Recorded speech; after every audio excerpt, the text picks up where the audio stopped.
The Battle of Zhuolu was the second battle in the history of China as recorded in the records of the Grand Historian, fought between the Yellow Emperor and Qiyu. The battle was fought in Zhuolu, near the present-day border of Hebei and Liaoning. The victory for the Yellow Emperor here is often credited as history, although almost everything from that time period is considered legendary. Traditional Chinese historiography places the battle in the 26th century BC, although the Chia Shangzhou chronology project has suggested the traditional date to be at least some 2 centuries too early for the remotest recorded periods. Background: in prehistoric China, the tribes of Yellow Emperor rose to power on the plains of Guanzhong and merged with Yan Emperor's tribes following the Battle of Bangquan. The Huaxia tribes, as the merged tribes were known, spread along the Yellow River towards the East China Sea. The Zhuolu tribe, they first attacked the Yan Emperor's tribe, driving them into the lands of the Yellow Emperor. The Yellow Emperor was angered by this, and went to war with Qiyu. The battle. The details of the battle are mostly seen as mythical by historians, but if such a battle did occur, these are the events said to have happened. It was said that Qiyu led 72 to 81 tribes against the Huaxia tribes in a thick fog.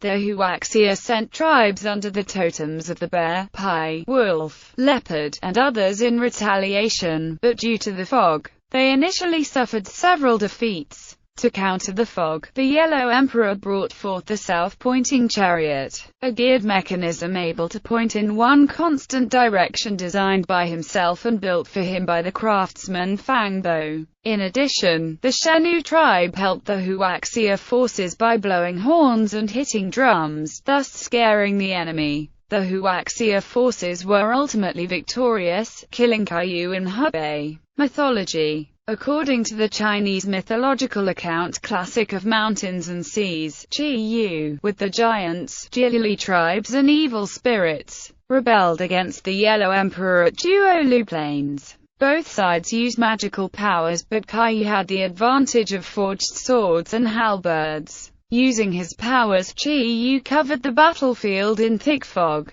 Only with the help of a magical compass chariot could the Yellow Emperor's troops find their way through the mist. He also used his daughter, Nuba, the drought demon, to harm Qiyu's troops. Later on, Qiyu suffered more defeats and was captured. Only Yinglong, the winged dragon, being a brave servant of the Yellow Emperor, dared to slay him. Qiyu's chains were transformed into oaks, while Yinglong was cursed to remain on Earth forever. Aftermath. After the battle, the Yellow Emperor established the Huaxia capital in Zhuolu. The Yellow Emperor and the Yan Emperor were often credited for allowing the Han Chinese civilization to thrive due to the battle, and many Chinese people call themselves descendants of Yan and Huang to this day. Because of his ferocity in battle, Qiyu was also worshipped as a war deity in ancient China. According to the records of the Grand Historian, Qin Shi Huang worshipped Qiyu as the god of war, and Liu Bang worshipped at Qiyu's shrine before his decisive battle against Xiang Yu. In modern China, the Hall of the Three Grand Ancestors built in Xinjiang is dedicated to Wang Di, Yan Di and Qiyu, who are collectively revered as the founding ancestors of the Chinese nation. The Zhuolu tribe, however, were chased out of the central region of China, and split into 2 smaller splinter tribes, the Miao and the Li.